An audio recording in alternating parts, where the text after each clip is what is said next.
저는 왕양명 선생 글이나 좀 뽑아놓은 게 있는데 이건 일단 기본으로 하고요. 궁금하신 거 풀어드리는 게 먼저니까 요즘 질문을 잘 안 하시더라고요. 근데 예. 다행이네요.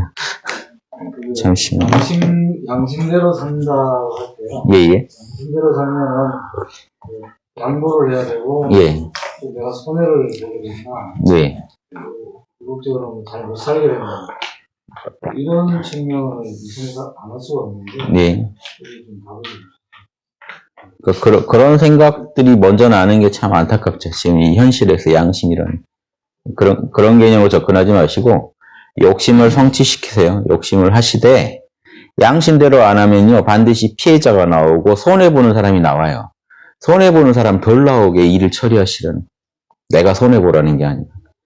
양심에 대해서 오해하시는 게 내가 손해보는 게 양심이라고 생각하시면 그럼 양심 좀 이상한 마음 아닌가요? 왜 나더러만 자꾸 손해를 보라고 할까요? 그런 마음이라면요 우리가 진짜로 이 양심을 따라야 될지도 의문을 내보는 것도 맞죠. 근데 이제 그거는 양심이 아니고요. 여러분이 타고나신 양심이 아니고 후천적으로 세뇌받은 양심이에요. 그래야 착한 사람이다. 그래야 말 잘 들어야 착한 사람이다. 저도 이제 준우를 보면 엄마 말 잘 들어라 그런데 말하다 보면 엄마 말 잘 듣는 게 과연 선일까요? 엄마도 불안한데 그러면 엄마가 다 하는 게 아니고 엄마가 양심 덩어리가 아닌데 우리가 살다 보면 어떤 언행이 나올지 모르는데 엄마 말은 무조건 다 따라라.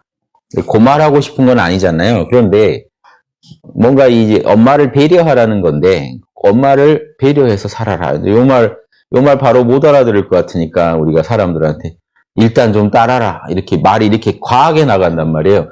과하게 나가는 말들을 듣고 우리가 잘하다 보면 왠지 양심은 네가 좀 양보해라. 이제 그런 어떤 특수한 상황들에서나 좀 맞는 말들이 보편적인 말들처럼 우리 안에 들어와 있다 보면 양심 분석을 하다 보면 왠지 내가 손해보고 내가 이렇게 남한테 싫은 소리 못하는 쪽으로 거절 안 하는 쪽으로 다 내가 받아들이고 넘기는 쪽으로 이런 식으로 이렇게 마음을 쓰는 거를 양심이라고 혹시 생각하시면 안 됩니다. 그래서 양심은 학당에서 양심 분석이라는 거는 철저히 시공을 초월한 참나에 입각한 발상, 이 성찰이에요.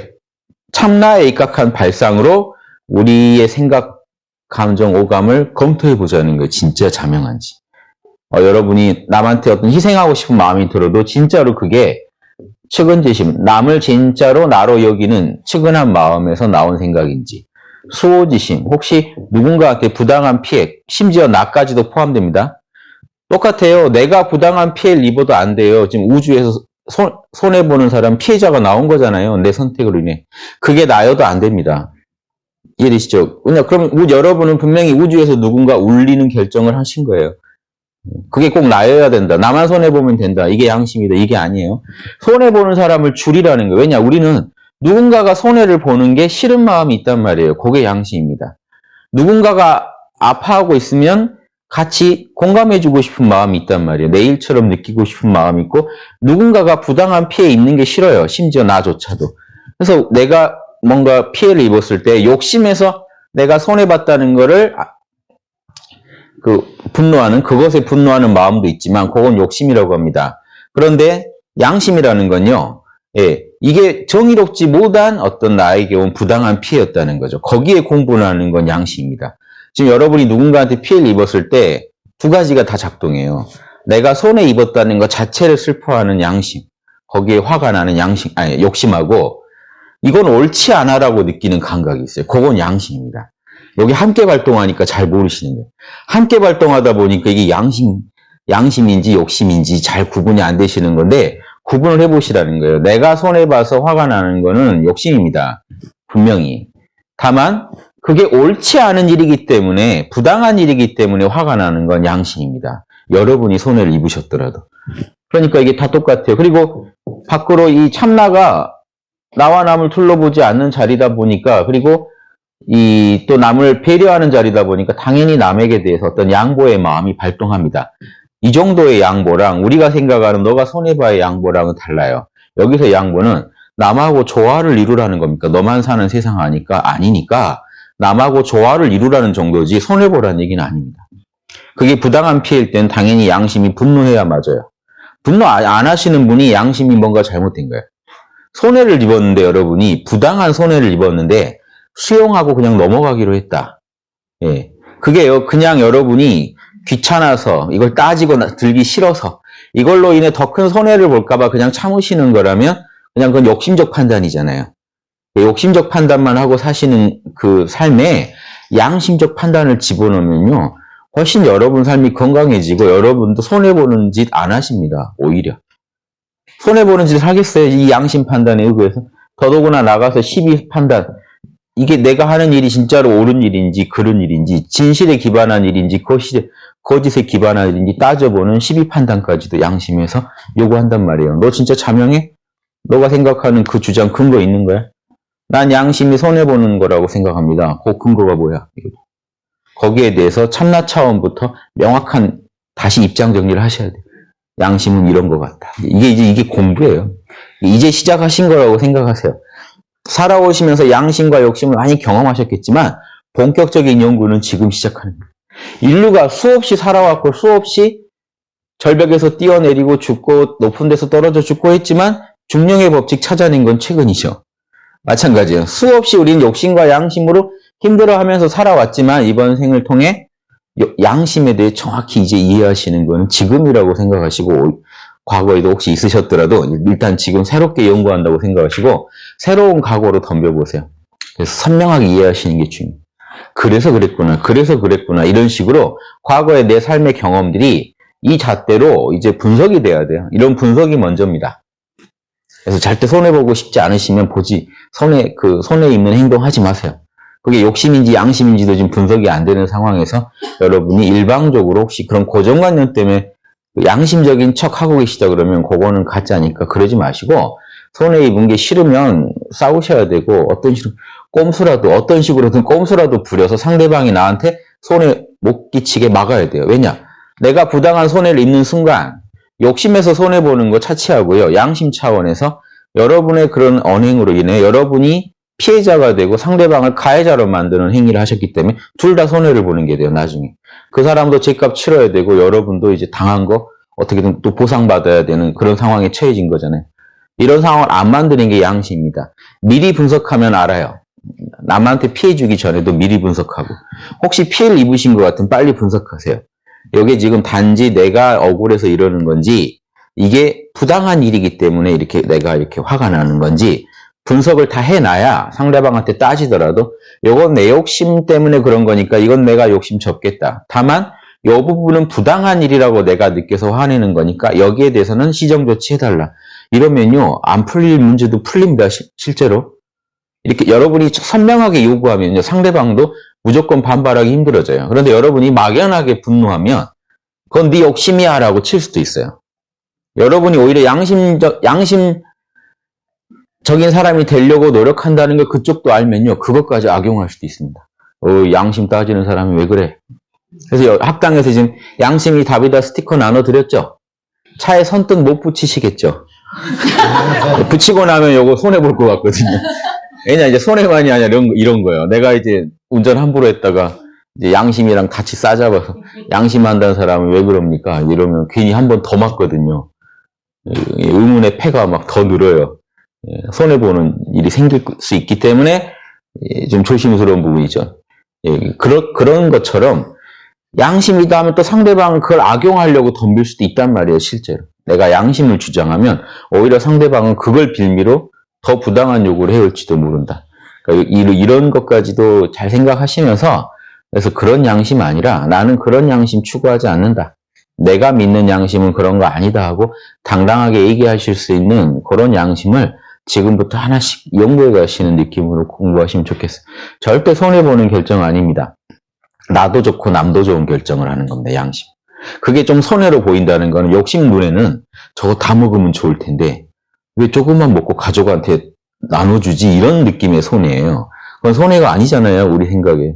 그럼 가족이 행복해지고 그게 결국 또 내 이익으로도 또 돌아옵니다. 다 연결돼 있기 때문에 우린 서로.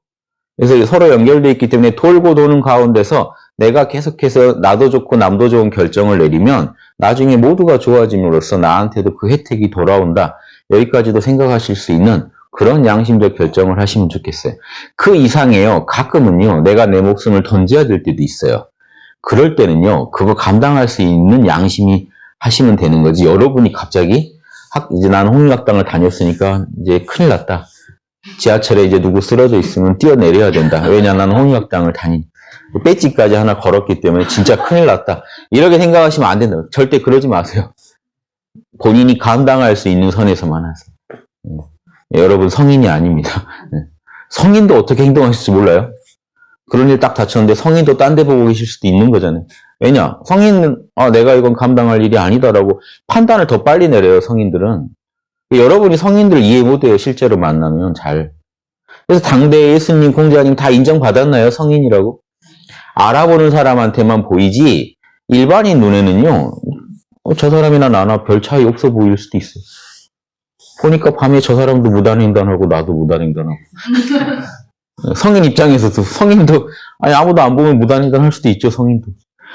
나는 무단횡단 안 하는 걸 원칙으로 삼았다 해서 원칙을 지키는 그것도 아름답습니다만은 꼭 그럴 필요 있는 것도 아니에요. 사실은 사람 놓는데. 이해되시죠? 원래 그 신호등 왜 전제하죠? 차랑 사람 다닐 때 조심하라고 해놓은 거죠. 그러면 사람도 없고 차도 없으면요. 그런데도 지키는 사람은요. 그것대로 또 뭔가가 있습니다.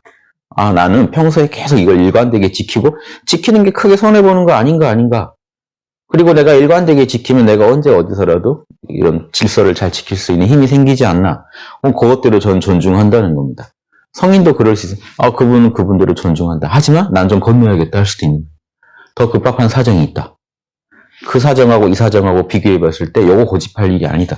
자, 이런 유도리 있는 판단이요. 양심 전문가는 자유자재로 내립니다. 실제로 욕심꾼 눈에 보면 사실 잘 안 보여요. 이 양반이.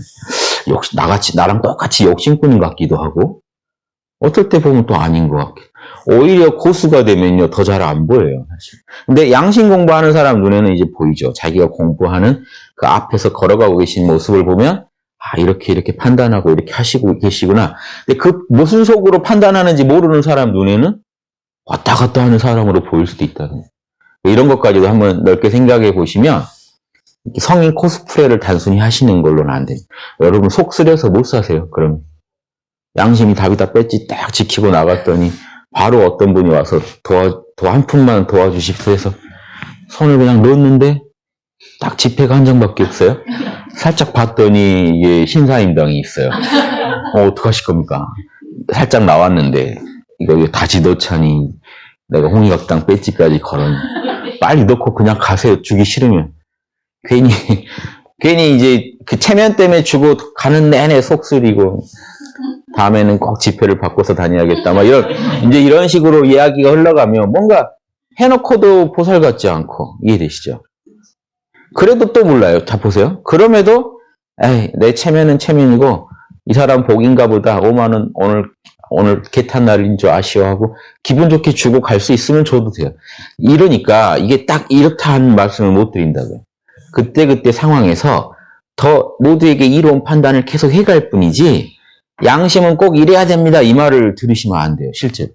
어떤 성인이 하는 양심의 모습을 그대로 흉내내도 안 돼요. 상황이 달라요.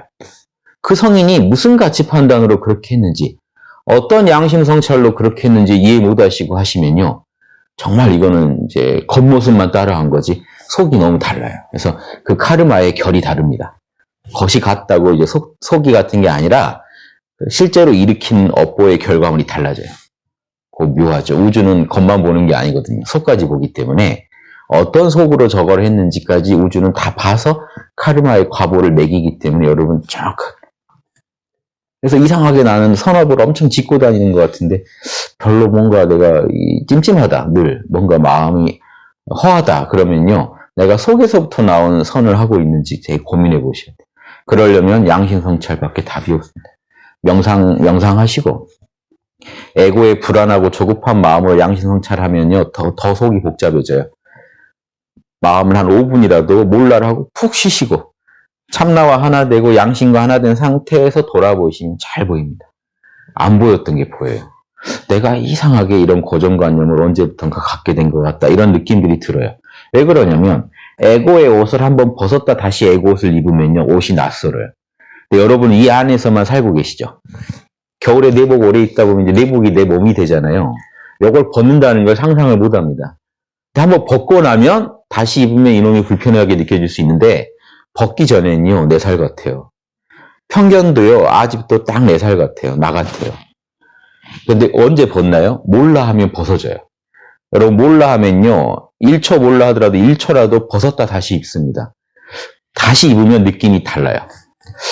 뭐지? 왜 내가 이렇게 생각하고 있지? 왜 내 사고방식은 늘 이런 식이지? 이런 게 보여요. 낯설게 보여요.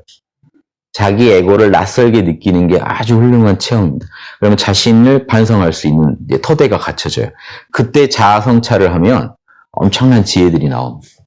그거 하나 찾아내는 게 기가 막힌 거예요. 왜냐면요, 남이 지적 안 하면 여러분은 절대 못 볼 것들이거든요. 근데 남들은 지적하기 힘든 거예요. 그거 지적하면 이제 싸우자는 거거든요. 실제로 여러분 가족이나 친구들 지금 꼭 하고 싶은 얘기 있죠? 너 그렇게 살지 마 하고 싶은 거. 말 못한단 말이에요. 이제 요 얘기하면 헤어져야 되니까. 예전 사이로 못 들어가니까. 그럼 친구들이 지금 가족들이 여러분 보고 참아 못하는 말이 있다고 생각하는 게 더 합리적이겠죠. 뭔가 있다고 생각. 설마 하시겠지만 분명히 있을 수 있어요. 가족들은 잘 구슬려서 한번 물어보세요. 진짜 나 괜찮으니까 따끔한 한마디 해주라. 그럼 진짜 따끔한 말을 해줍니다. 한 요 정도 기대 있으면 못을 박아줄 거예요. 다시는 안 본다 하게 이제 뭔가 돼요. 이게 사람 에고 다 그래요. 여러분이 정당했더라도 그럴 수 있어요. 여러분이 잘못 살아서 그런 게 아니라 여러분이 옳게 살아도요, 그게 상대방한테는 스트레스가 될 수도 있습니다. 이게 없다고 가정하면 안 돼요. 그래서 성인들도 분명히 나 때문에 스트레스 받는 사람이 있을 거다. 이거 가정하고 사시는 게 당연하겠죠. 이스라엘 사람들 얼마나 힘들었습니까? 예수님 때문에. 저분이 가셔야 우리가 편해진다 하는 그게 있다. 실제로 부처님 돌아가셨을 때 어떤 비구가 이제 우리한테 잔소리하는 사람 사라졌다 하고 좋아했단 말이에요. 그걸 마하가섭이 보고 큰일 나겠다 해서 경전 결집을 합니다. 큰일 나겠다 이대로 가면. 저런 사람들이 한둘이 아니었다는 얘기죠. 경전에는 한 명이 적혀있지만 이 분위기가 있으니까 놀래서 경전 결집을 합니다. 경전을 만들어 놓지 않으면 큰일 나겠다. 이 정도예요. 부처님도 그럴진데 여러분 가고 난 뒤에 이제 우리 살았다 할 사람 착각해요. 본인들은. 군대에서 남자들 착각합니다. 내가 제대하면 이제 이 부대는 어떡하나부터 내가 제대할 때 또 내 그 전우들은 얼마나 슬퍼할까. 그래서 이제 그런 얘기예요. 가기 전에 군대에서 따끔한 한마디 편하게 해봐라. 저 말단까지 험한 욕 듣고 갑니다. 인생의 쓴맛을 제대로 느끼고 이제 새 출발합니다. 정 딱 끊어주게 해줘요. 자기가 생각한 자기랑 너무 다른 거죠. 남들이. 이게 원래 자라면서 겪는 일이죠. 자연스럽게. 근데 이걸요, 셀프로 계속 혼자 하셔야 돼요. 안 그러면 우리는요, 그때 이게 우리가 조금 컸다고 사라진 일이 아니란 말이에요. 지금 살아오면서 계속 누적돼 가는 일입니다. 실제로는. 이제 나이 들면 누가 말도 못해요. 어리면 서로 친구 간에 뭐 지적이라도 하죠. 이제 자라버린 사람들끼리 말도 못하기 때문에 그대로 가는 겁니다. 그래서 이 홍익학당의 양심성찰법이 귀한 이유가 뭐냐면요. 남녀노소 나이 불문하고 셀프로 혼자 반성해서 변할 수 있는, 아마 제가 봐서는 거의 독보적인 방법입니다. 왜냐 이건 성인들이 만든 방법이라, 제가 만든 게 아니고 성인들이 제시한 방법이라 전 이게 제일 귀한 방법이라고 봅니다. 그런 방식에 있어서 바뀔 일이 없어요. 우리가 살면서.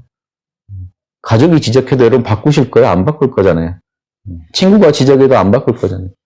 지적한 친구를 안 만나시겠죠, 그냥. 자기를 바꿀 생각은 없습니다. 이건 안 돼요. 그런데 어느 날 그런 분이 명상하다가 그 가족 입장에서는 기적 아닌가요? 진짜 이 얘기 하고 싶었는데, 제발 이것만 하지 말아달란 말을 하고 싶었는데 갑자기 어느 날 홍익학당을 좀 다니더니 앉아서 몰라만 하고 계시는 것 같았는데 어느 날 몰라해서 자꾸 이제 얼굴도 좀 온화해지더니 말이 탁 바뀌면요. 진짜 그 우리를 괴롭히던 그 버릇이 싹 바뀌면 그거 기적입니다. 한 사람 살리는 게 아니에요. 그 가족이 사는 거예요. 본인도 살고 남도 살고. 이게 양심적 선택입니다. 손해보는 일이 아니에요. 내 에고 입장에서 손해라고 생각하실지도 모르지만 그건 착각입니다. 에고의 착각. 전체적으로 봤을 때 모두 좋아지고 끝나요. 그럼 본인 팔자도 바뀌죠. 주변에서 보는 본인에 대한 시각이 바뀌어요. 이게 대접이 달라집니다. 그리고 내가 상대방한테 또 해줄 수 있는 또 좋은 걸 해준 게 되니까 서로 이렇게 도와줄 수 있는 그 상생의 길이 열려요. 제가 말씀드리는 그 양심 성찰은 이런 겁니다. 이런 걸 일상에서 계속 닦아가시다 보면 안 좋아질 수가 있냐 이거죠. 근본적으로. 그래서 제가 권해보는 겁니다.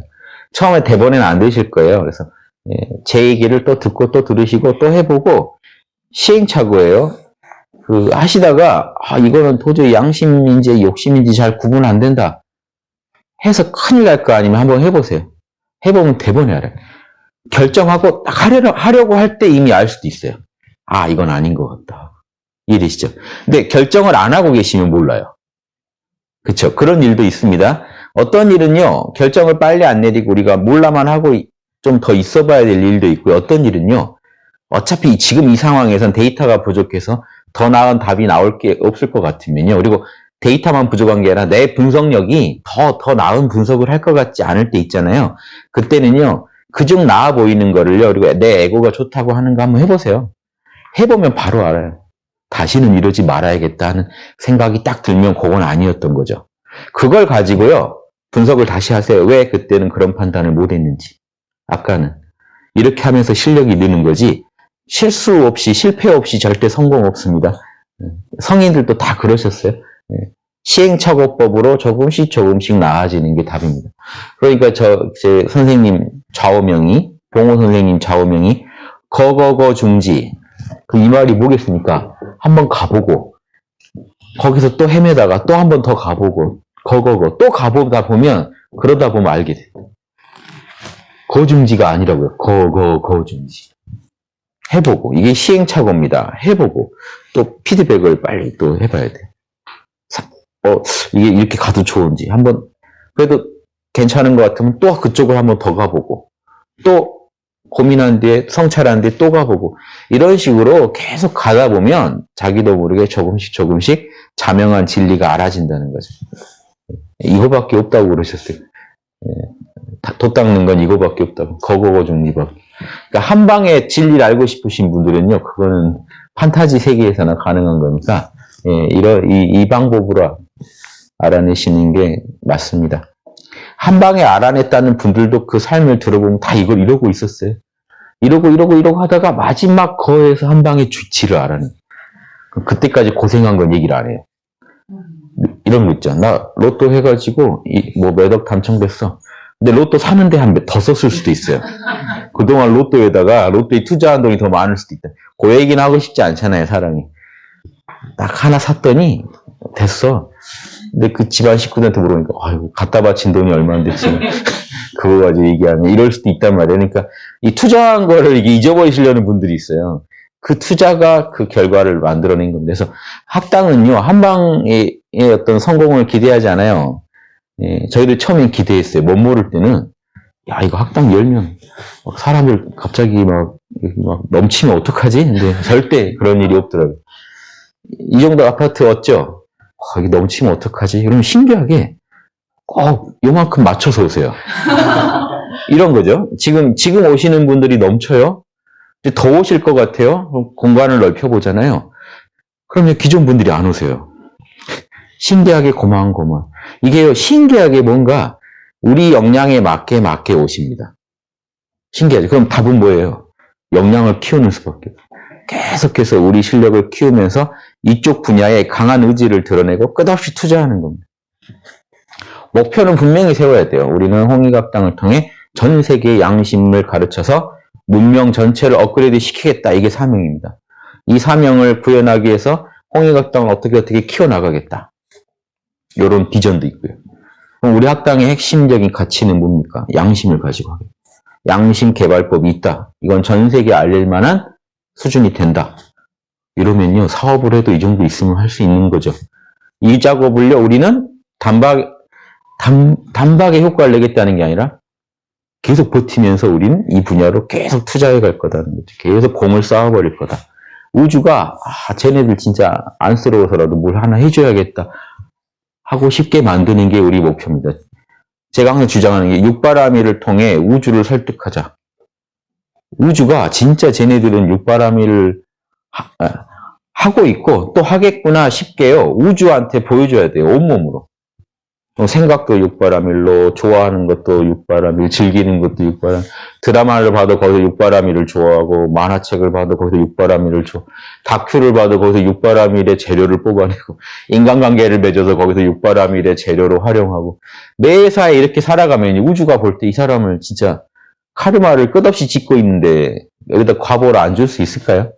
이런 입장에서 접근하시면 뭔가 분명히 다 성과가 날 텐데, 사람들이 요행을 바라는 마음이 있어요. 공은 덜 들이고 결과물은 크게 오기를 바랍니다. 에고가 그래요. 이것도 이해해 주셔야 돼요. 에고는 원래 그 맛의 에고니까. 그래서 그건 에고 생각이다. 좀 철없는 생각이니까 내가 거기에 좌지우지 되지 말고 항상 양심의 안목으로 멀리 보고 자명한 길에 내가 지금 내가 가지고 있는 이 가치가 인류에 도움이 되는지 따져봐야죠. 진짜 핵심 가치라면 내가 주장하는 내가 갖고 있는 이 가치가 이 사회에 이바지할 거라는 게 확신이 있어야죠. 그게 있고 이게 자명하고 그래야 거기에 투자를 했을 때 조금씩 실적이 나는 거 아닙니까? 그래서 지혜부터 있어야 되고 내 역량을 돌아볼 줄도 알아야 되고요. 그래서 무지와 아집이 좀 나아져야 길이 보입니다. 무지와 아집 때문에 나를 과대평가하고 있어요. 무지가. 또 아집이 그걸 도와주죠. 그게 내 욕심에 맞으니까. 길이 안 보이죠. 내려놓고 보면 길이 보여요. 세상이 그런 게 아니다 하는 지혜가 생기고 우주가 나만 이뻐해줬으면 하는 그 아집이 좀 낮으면 길이 보이고 정당한 방식으로 우리가 카르마를 바꾸는 게 중요합니다. 그래서 카르마를 바꾸시라고 제가 권해드려요. 지금부터 이 순간부터 양심 분석하시며 사시면 여러분 카르마 바뀌고 여러분 주변 카르마 바뀝니다. 100%. 바뀌어요, 무조건. 여러분이 그냥 길 가다가 길 가는 분한테 육바라밀 반대로 해보세요. 그냥 욕을 해보세요, 한번. 카르마가 바뀌어요. 금방 거기 지옥문이 열립니다. 신기하죠? 근데 가다가 힘들어 보이는 사람한테 한번 그래도 도움의 손길 한번 뻗어보세요. 뭔가 또 바뀌어요, 카르마가. 나도 기분 좋아지고 그 사람도 기분 좋아지고. 그럼 그 사람 기분 좋으면 그 사람 가족까지 기분 좋아져요. 여기 지금 학당 오시는 분들 저는 그분들만 보지 않아요. 여러분 가족까지 저는 생각하고 얘기합니다. 여러분이 오늘 기분 좋아서 가셔야 가족도 기분 좋아요. 여러분 여기서 이제 학당 오셨다가 여러분만 기분 내고 가셔도 안 좋아요, 가족은. 여러분 여기서 기분 내고 가셔서 가족들한테 그렇게 좋은데 왜 도대체 안 가는 거냐 하고 이제 또 싫은 소리 하시면 쌈만 나겠죠. 여기서 이제 여러분 기분까지 안 좋아 가시면 더 안 좋은 카르마가 펼쳐지겠죠. 지금 제가 어떻게 하기에 따라서 지금 학당 멘토들이 어떻게 하느냐에 따라서 오늘 지금 여러 가정이 오늘 밤에 싸울 수도 있고 안 싸울 수도 있어요. 이게 저한테 달린 일입니다. 제 유튜브가요 여러 가정에서 분란을 일으킬 수도 있어요. 제가 제일 당부하는 게 제발 혼자 몰래 보세요. 제일 문제가 크게 틀어놓고 보신다든가 온 가족아 들어라. 예전에 어떤 분은 저를 너무 막 아끼셔서 알리고 싶어서 막 제 CD 가족들한테 막 듣게 하시고 저는 이제 고맙지만 그 가족분 입장이 받아들이는지 안 받아들이는지 좀 보면서 하시는 게 현명한 거죠. 아무리 좋은 얘기도 이제 강제로 들으면 우리 듣기 싫거든요. 그래서 거기에 꼼수가 필요한 거고 좋은 꼼수요.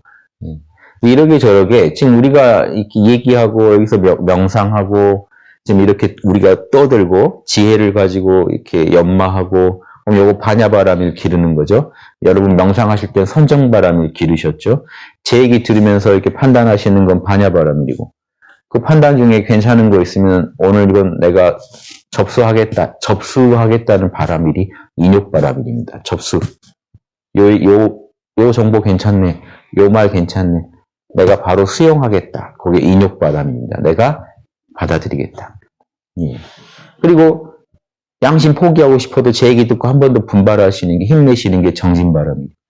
지금 우리가 이렇게 모여서 벌이는 짓이 명상하는 것만이 육바람일 공부가 아니에요. 지금 이렇게 우리가 얘기하면서 웃고 떠드는 것 자체가 다 바람일이에요.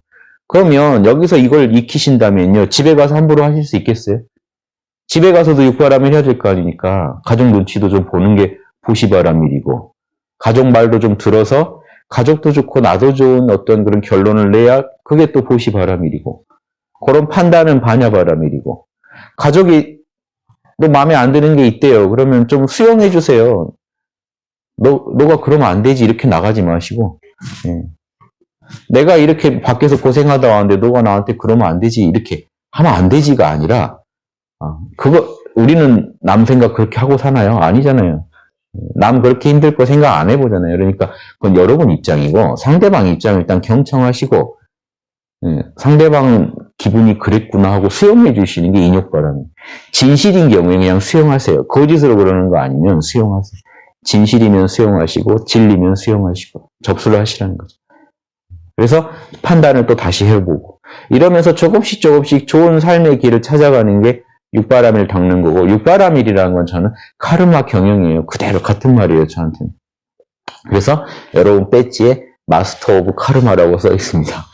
카르마를 경영할 수 있는 사람. 카르마 경영하냐 못하냐가 보살도 핵심이에요. 이해되시죠? 이게 중요한 겁니다. 그래서 제가 꿈꾸는 나라를 저는 카르마가, 이 국가적 카르마가 다 바뀌었으면 좋겠어요.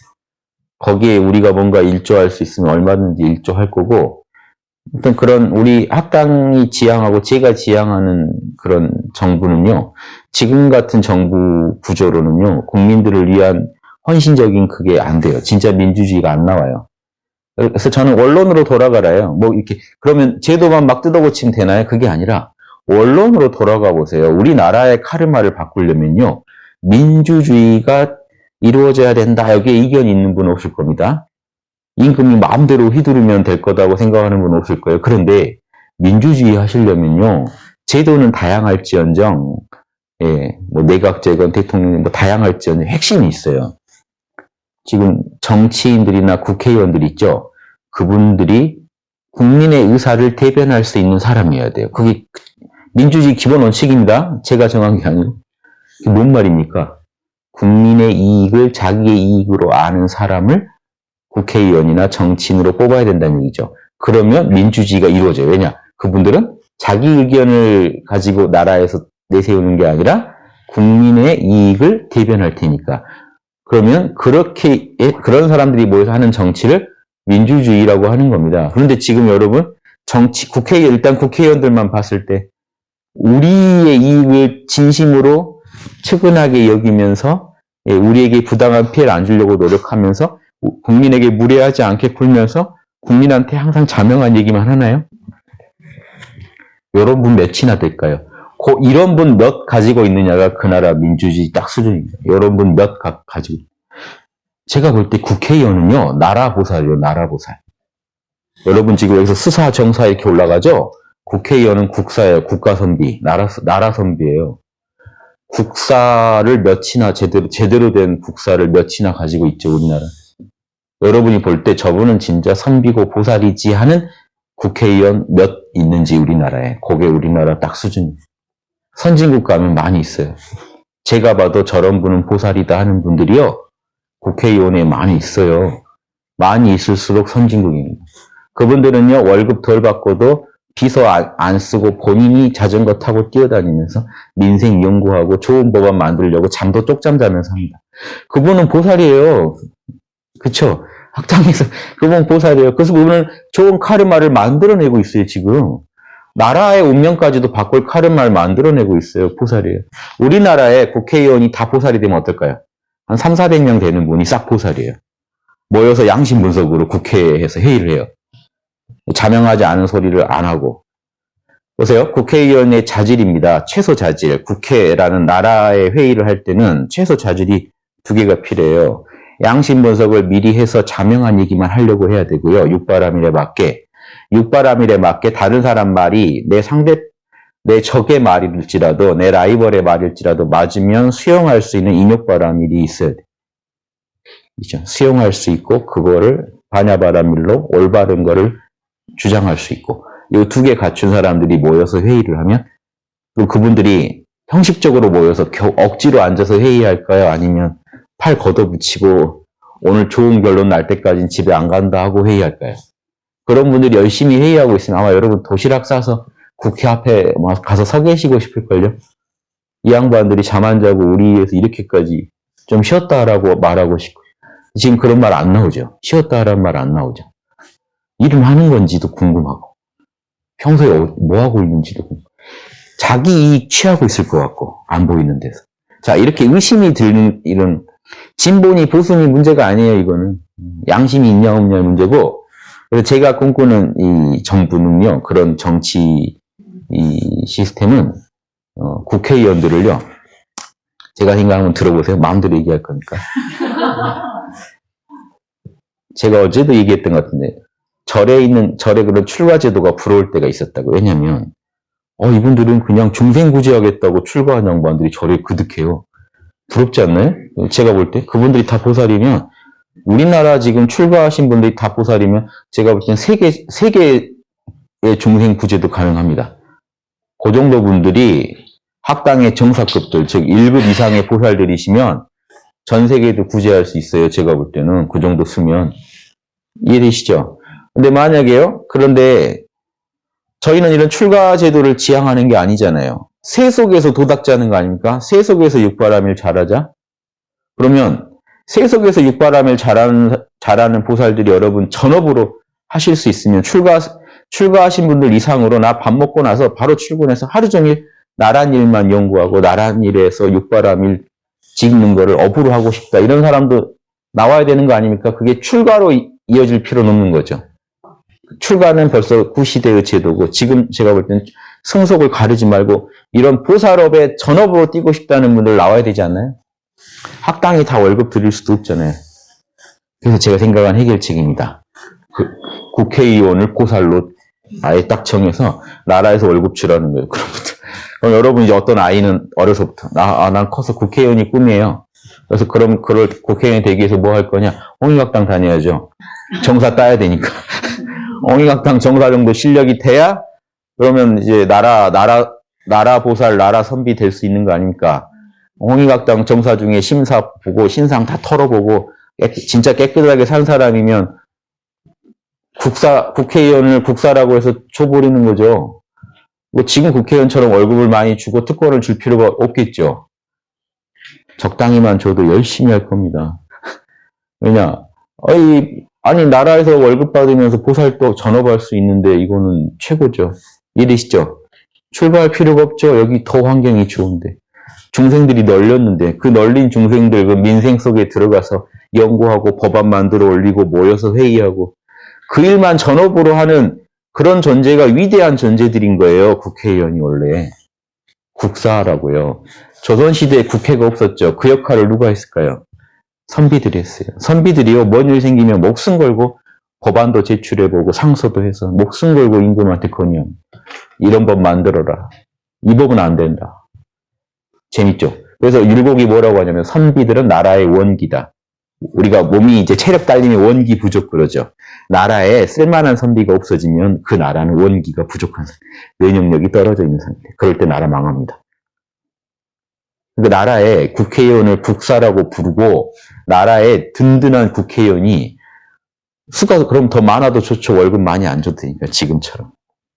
나라에 그런 든든한 선비들이 몇백 명씩 있어서 국민들 고민 안 할 것까지 다 찾아가서 고민하고 어디 어려운 데 있다면 가서 다 뒤지고 다니면서 연구하고 있다고 생각하시면 여러분 면역력이 뭔가 이게 막 강해지는 것 같지 않으세요? 나라 전체 건강이? 국회의원이 그것만 해주면 되는 거 아닌가요? 지금 제도 가지고도요, 국회의원들이 만약에 다 홍익학당 정사 이상급의 양심에 대해서 이제 어느 정도 길을 찾은 사람들이라면 정말 재밌겠죠. 그럼 나라가 완전히 달라집니다. 제가 볼 때 지금 우리나라는 경제인들을 뭐 더 이렇게 압박한다고 뭐가 나올 것 같지 않고요. 문화가 바뀌어야 되거든요. 문화가 너무 후져요. 나라에서 먼저 국회의원들부터 공무원들부터 그런 고급 문화를 누려보시면 어떻게 될까 하는. 일단 국회의원만 만약에 몇백 명이 눈 초롱초롱한 성성적적한 견성하신 국회의원분들이 나라에 300명, 400명 있다. 이러고 가정해보면 재밌어요. 또 그런 분들이 뭘 합니까? 그런 분들 중에 로스쿨 나온 분이 판검사 해줘야 돼요. 판검사는 정말 양심 성찰 잘한 분들이 해야 되거든요. 정의의 사도들이에요. 진짜로 지금 검사는.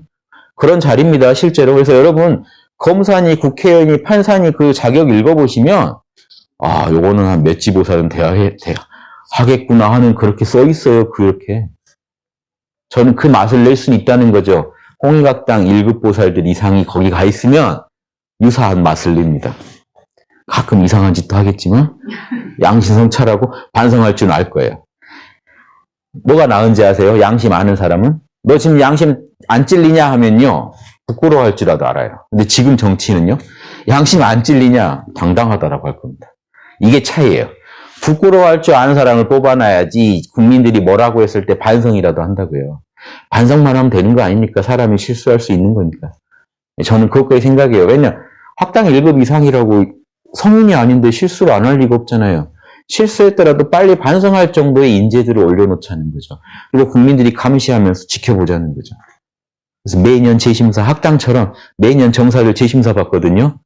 실적 부족하면 탈락시킵니다, 학당은. 매년 실적 봐가지고, 그런 분들이 만약에 저기 구의원이나 시의원까지 나가서 구시까지 만약에 1급 보살 이상들이 딱 가서 차지하고 있다고 생각해보세요. 여러분 그냥 발 뻗고 주무셔도 돼요, 그럼. 이해되시죠? 정치가 제일 후져요. 경제도요, 먹고 살라고 욕심을 성취시키기 위해서라도 더 샤프합니다. 정치인들은 훨씬 후질 수밖에 없는 구조예요. 권력만 획득하면 되니까. 아주 오래된 수법을 쓰더라도 권력만 얻으면 되기 때문에 기술 개발이 안 된다고요. 이해되시죠? 경제인들은 자기 먹고 살기 위해서라도요, 끝없이 진화해야 되는 존재입니다.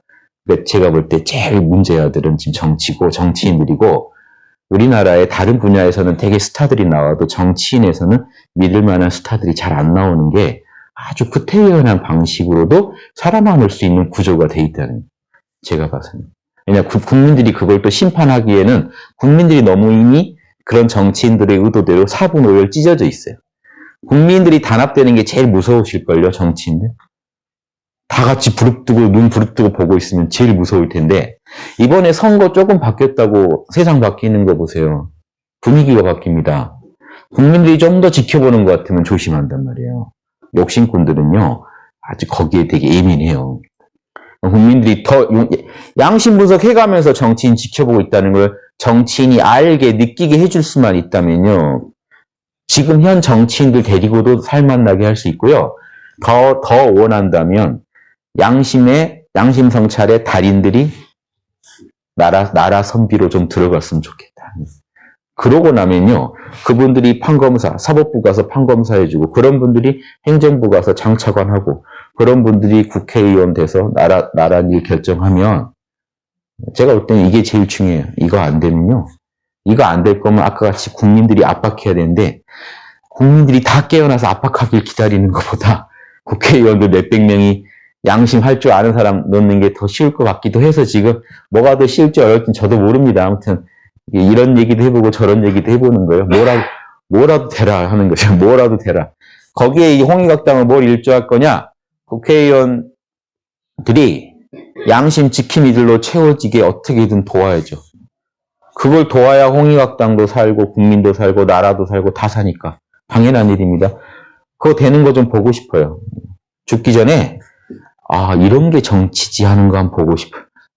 지금 서양의 이론 끌어다가 상권분립이니 뭐니 가져와서요, 정치인들이나 이런 사람들이 자기 이롭게만 쓰고 있기 때문에 답이 안 나온다니까요. 상권분립에서 국회의원들한테 유리한 것만 취해서 우기고, 저쪽은 행정부는 행정부대로 자기들 유리한 것만 취해서 우기고, 우리나라는 우리가 자체적으로 상권분립을 주장한 적이 없습니다. 동양은 그렇게 안 했어요. 이 상권분립 딱 나눠서 이렇게 하지 않았잖아요. 국회를 만들어서 따로 조선시대 때 운영하지 않았잖아요. 상권분립은요, 서양의 역사에서 나온 민주주의 모델이에요. 우리가 그걸 그대로 따를 필요는 없습니다. 다만 보편적 가치가 이런 상권이 분립됐을 때 국민들이 받는 서비스가 더 좋아질 것 같다, 이런 건 받아들이면 되죠. 다만 구체적 적용의 모습은요, 얼마든지 창의적으로 우리 민족, 우리 문화에 맞게 써야 되거든요. 이런 반성이 제대로 안 돼 있습니다. 그래서 저는 그 반성 어렵지 않아요. 양심적인가만 보면 돼요. 양심적인가? 그리고 원형으로 돌아가자. 제가 항상 주장하는. 그럼 정치의 원형은 뭐냐? 정치인들은 첫째로 국민의 이익을 자신의 이익으로 아는 사람을 앉힐 것. 이걸 못 앉히고 나면 그 다음부터는 얘기할 게 없다는 거예요. 왜냐? 일단 구성원이 이루어지지 않았는데, 구성원이 자격 미달인데 그 구성원들한테 우리가 이론에 있는 민주주의의 그 서비스를 달라고 하면 주겠습니까? 그걸 해줄 수 없는 사람들인데, 근본적으로. 그래서 그러면 홍익학당이 추구하는 양심적인 인재들을 길러내자, 이거는 뭔가 신비한 것도 아니고요, 뭐 종교적인 것도 아니고요, 지금 사회교과서, 도덕교과서 써 있는 그대로 하자는 거예요. 여러분들도 똑같아요. 정치를만 탓할 게 아니라, 저 배울 때 사회책에 다 써 있었습니다. 민주주의의 시민의 자격이 뭐죠? 자율적으로 스스로 나라도 생각하고 자기도 절제하는 그런 시민이에요. 나와 남을 모두 위하는 그런 존재. 양심과 상식에 의거해서 살아갈 수 있고 스스로의 욕망을 스스로 절제할 수 있는 그런 시민이어야 됩니다. 남한테 피해 안 주고. 제가 그거를 나중에 공부하다 떠올려 보니까 시민 되려면 칠지보살 정도 돼야겠더라고요. 불교로. 이해되시죠? 어려운 얘기예요. 꼭 칠지보살만 시민 될 수 있다는 게 아니라 그 정도 어려운 얘기 써놨더란 말이에요. 그럼 흉내라도 내야 될 거 아니에요. 그러면 국민들이 양심 모르고 그거 흉내라도 내겠습니까?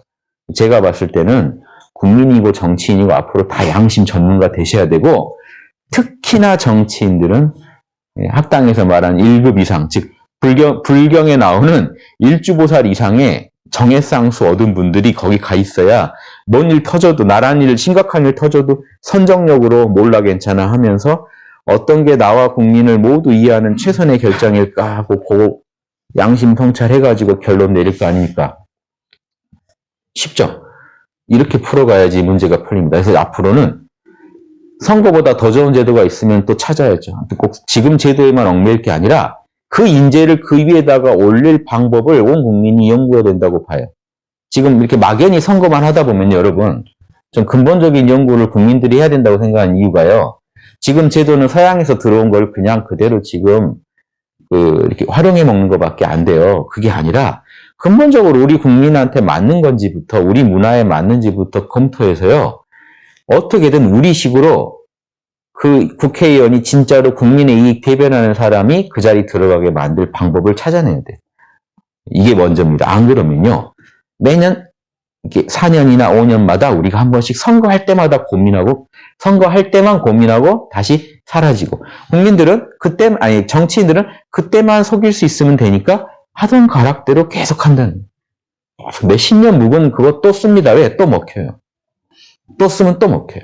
욕하면서도 가서 또 찍고 또 비슷하게 움직인단 말이에요. 그래서 그 선거할 때만 막 걱정해요. 이 나라가 어디로 가느냐. 그리고 또 선거하고 나면 이제 그때 찍어놓은 결과물에서 그 과보가 나타나잖아요.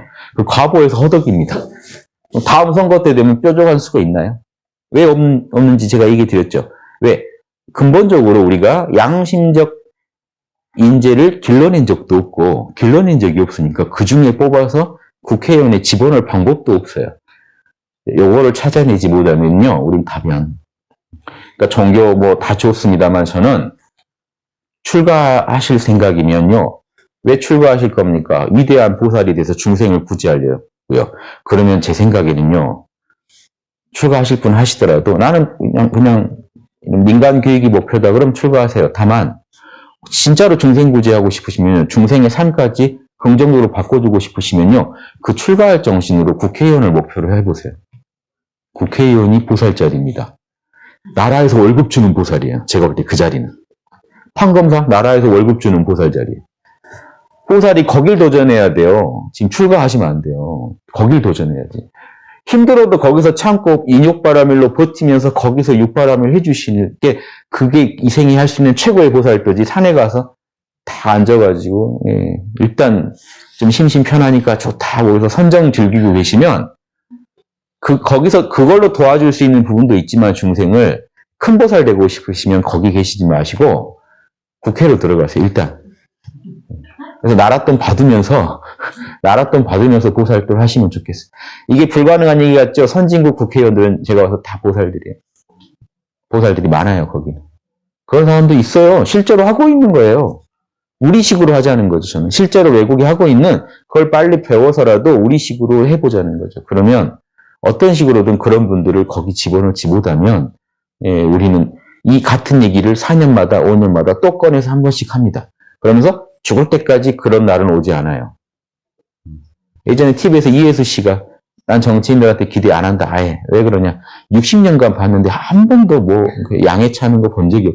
그러니까 그분들은 오랜 경험을 통해 포기하신 거죠. 인욕하셨어요. 그냥. 아, 원래 이런 거구나, 세상은. 모르겠어요. 저는 아직 인욕이 안 돼서 더 주장해보고 싶어요. 바꿀 때까지 바꾸고 싶어요. 제 주장에 혹시 공감하시고 정치인 지망생들이 지금 계시다면 젊은 사람들 중에도 양심성찰에 사력을 다해서 나중에 포스터에 꼭 쓰세요. 홍익학당 정사. 그럼 이제 국민들이 보시고 양심은 됐구만. 제가 볼 때 정치인들은요. 양심만 되면 돼요. 머리 좋은 사람은요. 조금만 있으면 돼요. 대부분은 그냥 양심적이면 돼요. 공무원도 그래요. 머리 좋은 자리는요. 몇 명이 가 계시면 되고 대부분은 양심적이기만 하면 돼요. 국민들이 이걸 알아야 된다. 양심적이면 돼요. 거기다 자꾸 쓸데없는 학력이나 쓸데없는 걸 자꾸 보시니까 여러분이 현혹되시는 거예요. 양심적인 사람 뽑아놓으면요. 공무원, 즉 국민 돈, 나라 돈 쓰는 사람들은 그냥 양심적인 게 제일 좋아요. 이해되시죠? 안 그러면요. 국민 돈은 뽑아먹기가 좋거든요. 어디서 어떻게 쓰시는지 아무도 모르잖아요. 실제로 보면요. 정말 방만하게 운영하는 거 저 많이 봤습니다. 정말 쓸데없는 데다 돈을 쓰더라고요. 왜냐? 예산 써야 되니까. 국민들이 그거 알면 기겁할, 국민이 내 돈 그거 나가서 그런다 그러면 기겁할 일입니다. 그러니까 일반 회사는요. 회장님이, 사장님이 눈을 부릅뜨고 보고 있단 말이에요. 내 돈 누가 함부로 쓰나. 근데 국민은 못 보잖아요. 그러면 어떻게 될까요? 정치인은 필수로 최고 덕목이 양심이에요. 국민이 못 본단 말이에요. 즉 주인이 못 보는데 열심히 일할 사람, 그리고 주인이 진짜 주인 생각하면서 국민이라는 주인이 더 행복해지기 위해서는 뭘 해야 되나 이거를 진지하게 고민할 사람을 뽑아야 되는데 이런 사람을 안 뽑는단 말이에요. 국민들 입장에서 없다고도 해요. 뽑을 사람이 없다. 그럼 길러내야 돼요. 지금 이 시대가 엉망이더라도 미래를 위해 투자해야 됩니다. 그런 인재 길러내야 됩니다. 또 인성교육 하겠다 그러면 또 난리예요. 인성교육을 왜 하냐고. 그럼 이도 저도 아무것도 안 되는 거죠. 그래서 저는 답은 있습니다. 홍익학당 유튜브 들으시고. 무상이에요. 다 공짜입니다. 유튜브 들으세요. 그냥 집에서. 그리고 아이들부터 어른들까지 남녀노소 다 인성교육 하세요. 왜냐 안 그러면 가족들이 힘드니까. 나이 든 분들 더 해야죠. 이제 가족들 사랑을 계속 받고 싶으시면 철저한 자기관리가 필요하잖아요. 거기에 제일 중요한 게 인성관리입니다. 자, 더 나아가서 그런 분들 중에 뜻 있는 분들이 제발 나가주세요. 정계로 좀 나가주세요. 국회의원으로 나가주세요. 국회의원도요. 돈 안 드는 국회 선거를 할 수 있는 뭔 제도 개혁이 필요하다고 봅니다.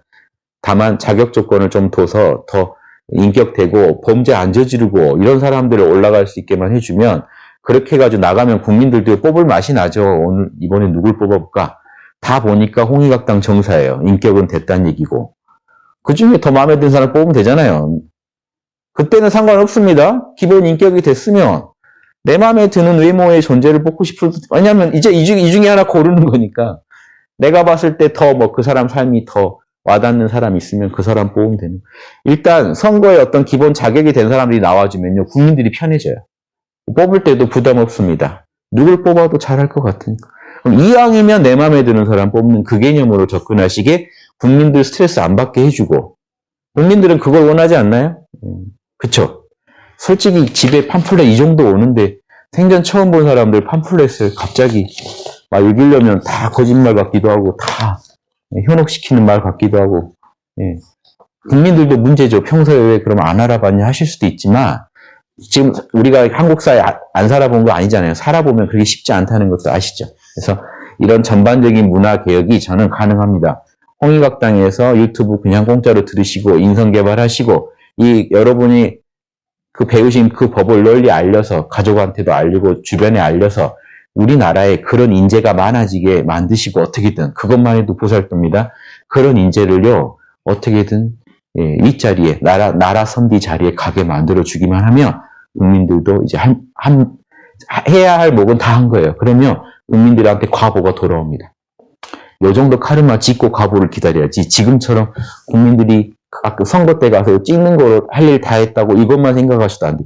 이것도 사실 잘 안 찍는데 가서 하시는 게 대단합니다만은 이것만 하셔도 안 되고 평소에 그럼 어떻게 인재를 키우고 우리가 인재를 양성하고 인재를 알아볼 거냐 하는 이 문제에 대해서도 양심 성찰해가면서 연구하시면 분명히 답은 있다고 봅니다. 아까 제가 말씀드렸듯이 이건 아주 이상적인 얘기죠. 지금 선진국 수준만 가도 좋겠다는 생각이고요. 현실적으로는 아주 이상적으로는 보살들 나라에서 월급 주고 고용해 놓자는 거죠. 국회의원으로 고용해 놓으면 그 보살들이 뭐 하겠어요. 나라를 꽉 채워서 전체 혈액이 순환돼야 살죠. 보살들을 국회의원 뽑아놓으면 혈액순환이 일어난다. 왜냐? 저 아래 국민들이 아프다고 한 게 저 위까지 바로바로 반영이 될 거니까요. 저 말단에서 아프다고 한 게요. 지금은 뇌까지 반영이 안 돼요. 마비돼 있거든요. 중간이. 이 아파 죽어서 썩어 나가도 모릅니다. 위에는 살만하거든요. 근데 진짜 보살들이 국회의원이 되고 정치인이 되고 머리가 되면 말단에서 탁 자극 오는 거, 이 뇌가 실제로 인체는 그렇게 돼 있어요. 이 뇌는 저 말단의 자극 바로 합니다. 바로 알듯이 이 뇌처럼 작동해 주면 돼요.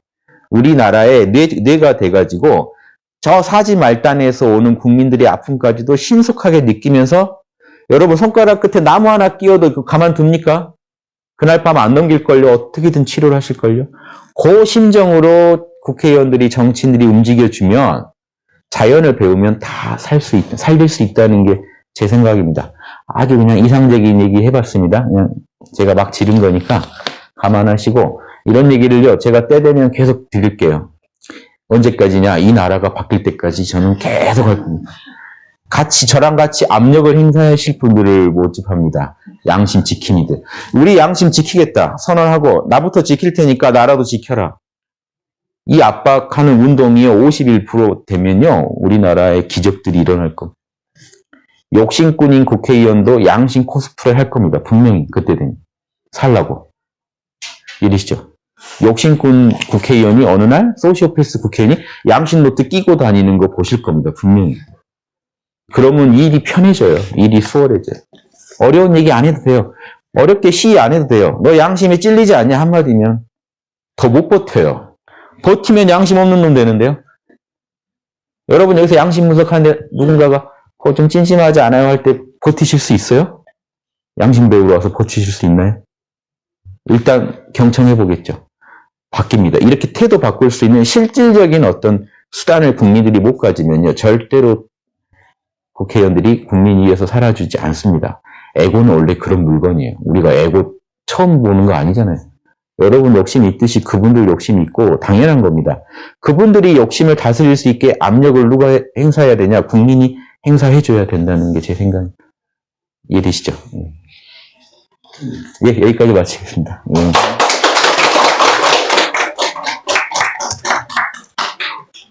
학당은요, 여러분이 생각하는 그런 조직이 아닙니다. 단순히 명상하려고 만든 게 아니에요. 카르마를 바꿔놓으려고 만든 단체이기 때문에 끝없이 연구해서 이 나라에 도움되는 짓이 있으면 뭔 짓이든지 계속해서 하고 그런 운동을 벌일 계획입니다. 학당 다니시면요, 다이나믹 하실 거예요. 앞으로 양심 성찰 기법만 빨리 배워